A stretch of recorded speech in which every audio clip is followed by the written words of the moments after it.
జరిగింది. అందులో భాగంగా ఈ చుట్టుపక్కల అన్ని మండలాల నుంచి ఒక 30 నుంచి 40 వరకు పోటీ పడుతున్నాయని ఇంతకుముందే సంతోష్ చెప్పడం జరిగింది. దీనికి గాను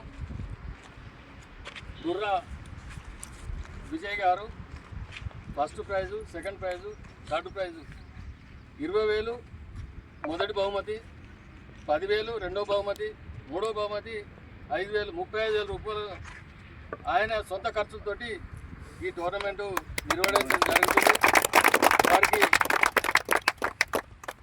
దేవకపల్లి క్రికెట్ అసోసియేషన్ తరఫున, దేవకపల్లిలో ఉన్న పెద్దలందరి తరఫున వారికి అభినందనలు. అలాగే ఏదైతే ఇది పక్షపాతం కాకుండా